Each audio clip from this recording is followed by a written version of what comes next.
Most gun lists in 2025 are pure garbage. Same top 10 fluff, same fanboy bait. But here's the ugly truth nobody's saying. Most of the handguns people swear by, they're already failing.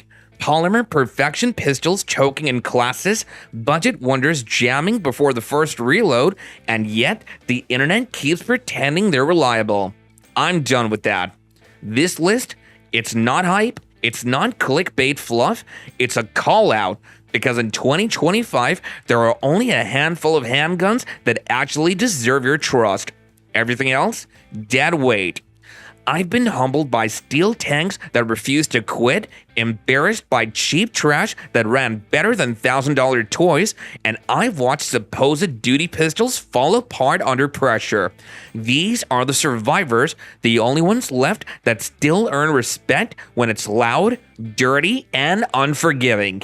And if that stings because your favorite pistol didn't make it, then good. Stick around, because by the end of this video, you'll either be nodding along or pissed enough to drop a comment telling me I'm wrong. Either way, you're gonna hear the truth.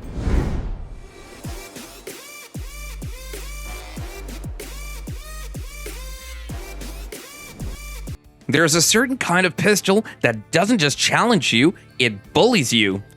I didn't even want to shoot it. It was ugly, blocky, and the guy who handed it to me swore it could survive being run over by a truck. I laughed in his face. Sure, buddy, and my Glock makes me coffee in the morning. We were at the outdoor range, middle of summer, when a storm rolled in.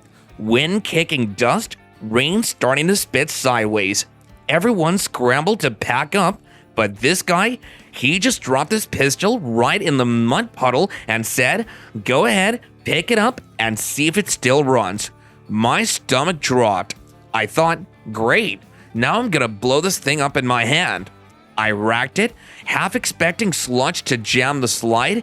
Instead, bang, bang, bang. The damn thing didn't stutter even once. I stood there, covered in mud spray, feeling like the idiot who'd just been punked by a pistol. That was my first taste of the USP 9mm.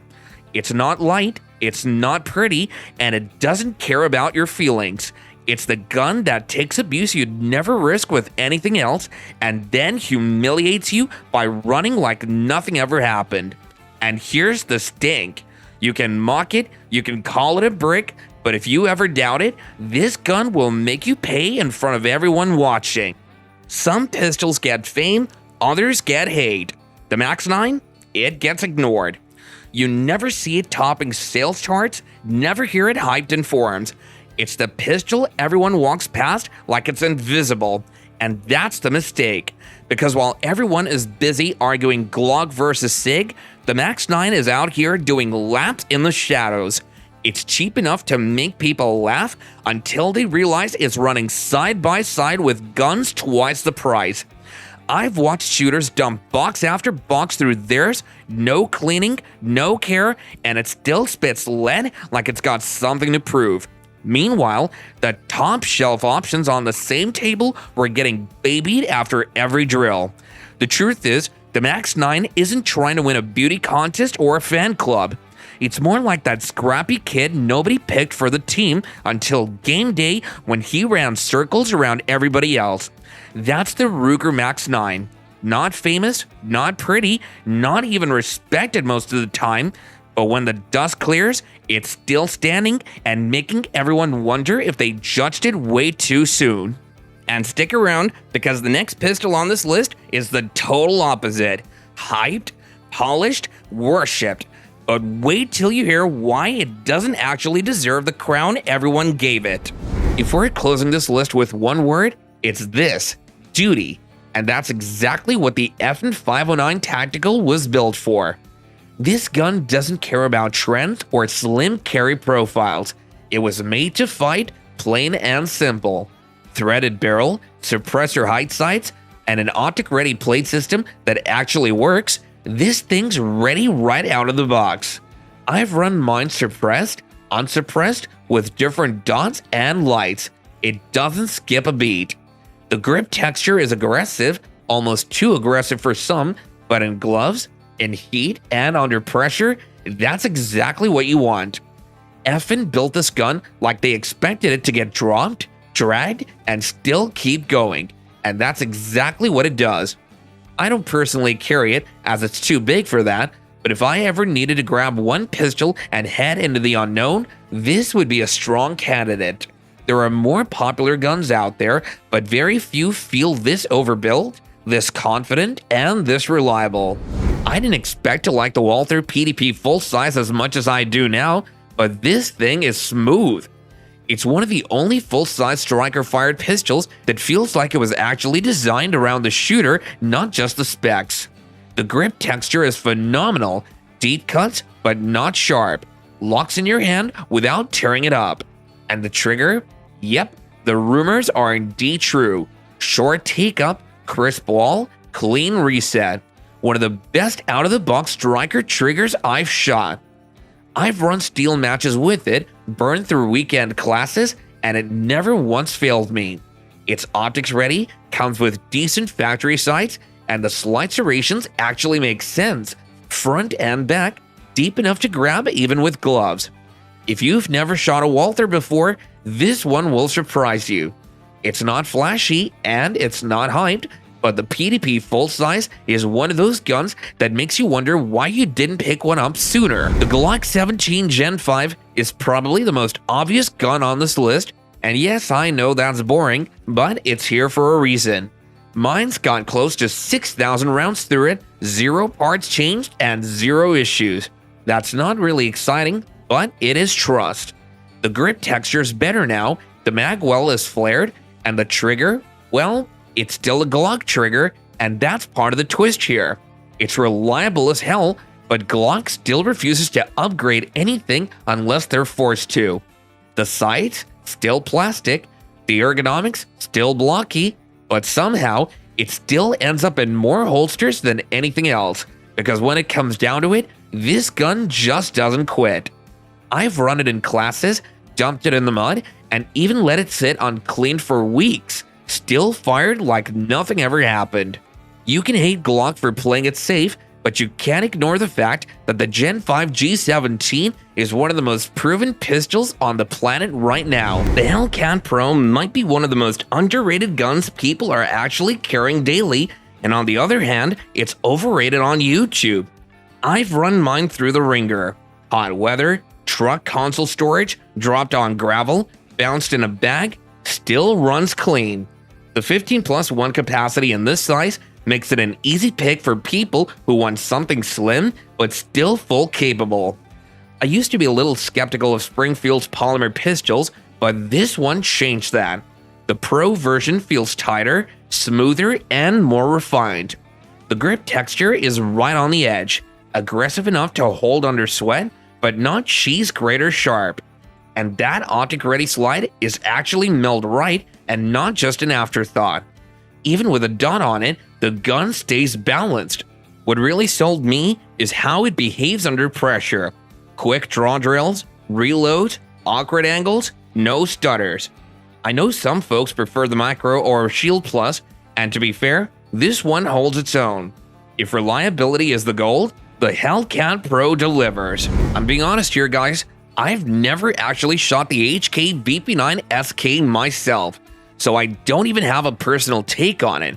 But my buddy Jeet carries one, and he for one swears by it. He says it's the only compact he's owned that's never had a single malfunction, even with junk ammo. He runs it hard. Rain, sand, quick reloads, no issue.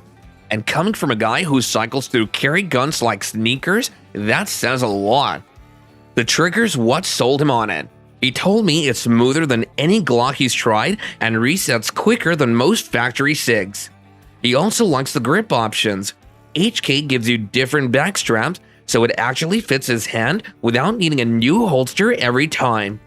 I usually don't add guns I haven't personally run, but the amount of praise this thing gets from the people I trust, including my man Jeet, makes it hard to ignore. So yep, I trust him on this one. VP9 SK deserves the spot. Genuinely caught me off guard. It looks like a Glock clone, feels like one too, but when I actually ran it, it held up better than a lot of guns twice the price. I've seen this thing digest hundreds of rounds without any drama. Steel case, reloads, cheap range ammo, just eats everything. The trigger's nothing special, but it's consistent, and that's what matters more than some fake match crate label.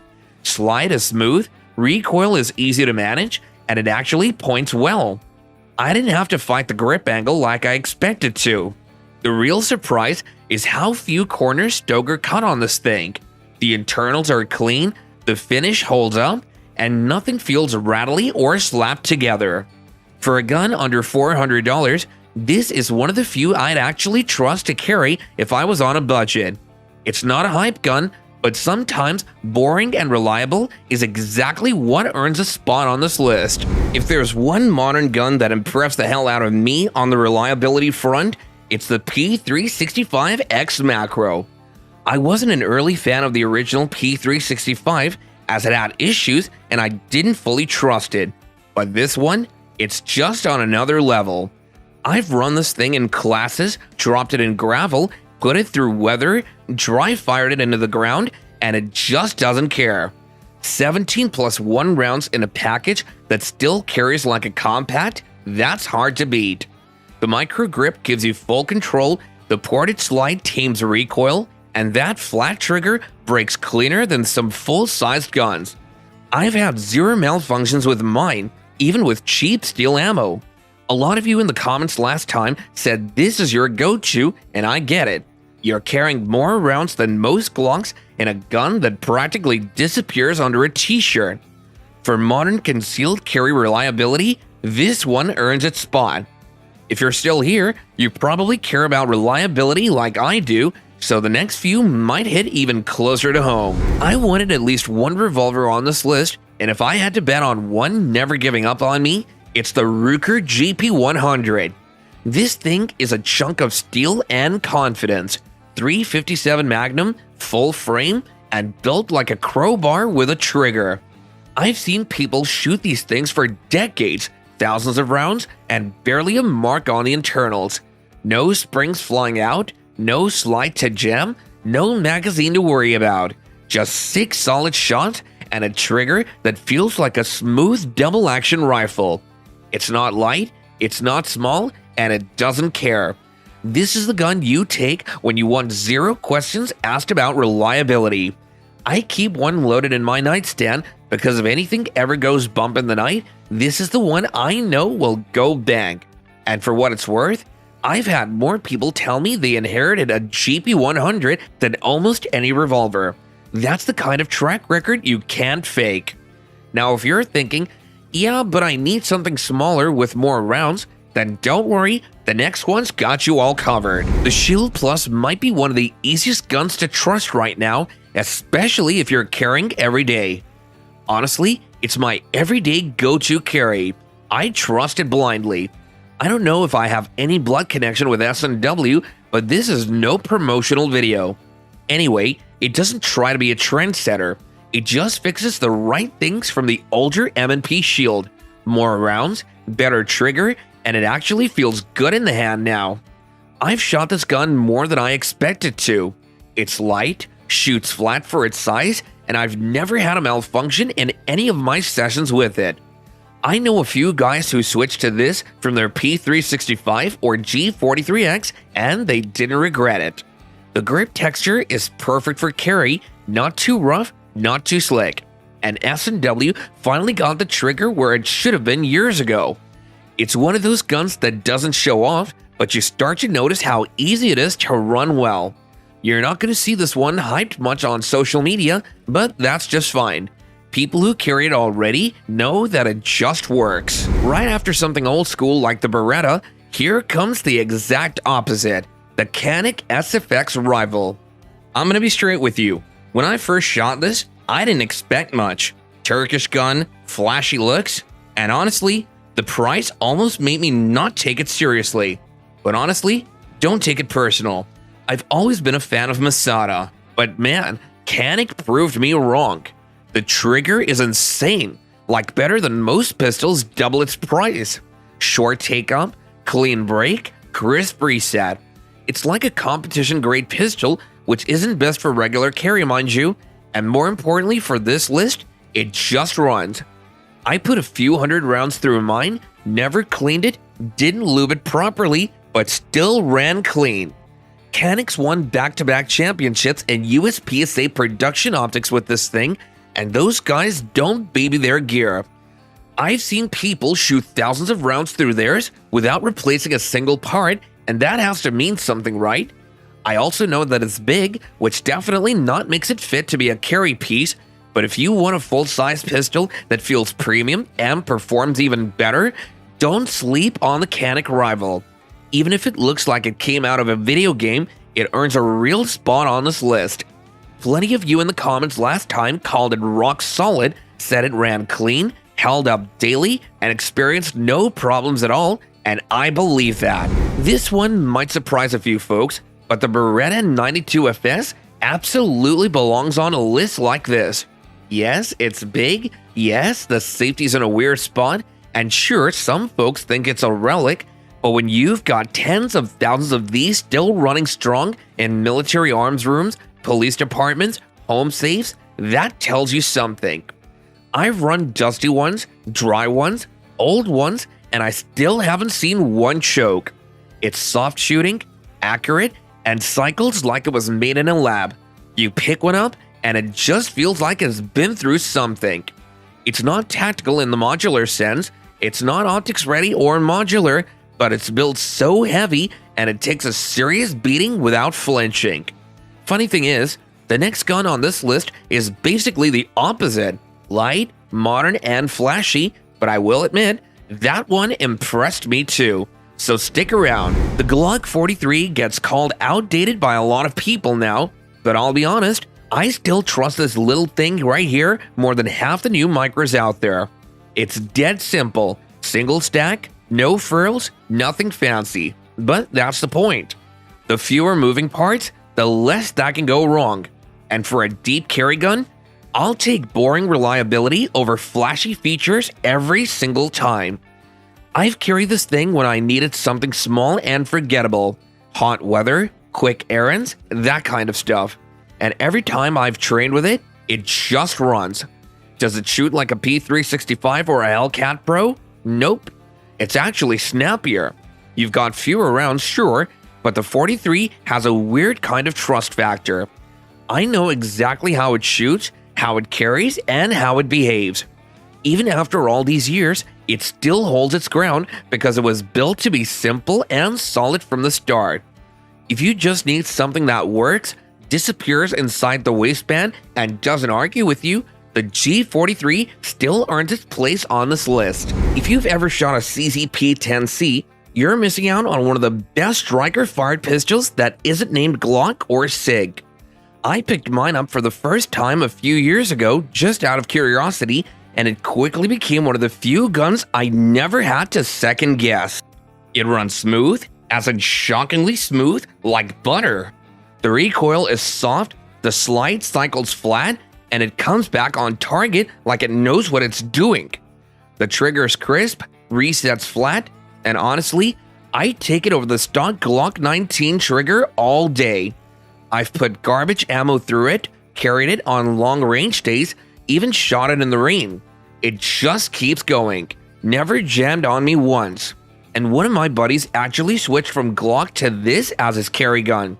That guy shoots a ton, and I trust his feedback more than most people in gun shops.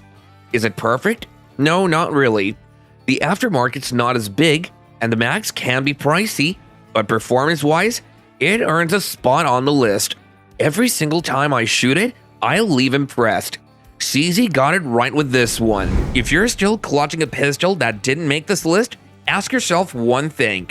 Would it survive the same punishment these guns just did? Because when the lights go out, no one cares about slide cuts, Cerakote colors, or what your buddies on Reddit say. All that matters is bang or click. Some of you are already pissed I skipped your perfect pistol, and good.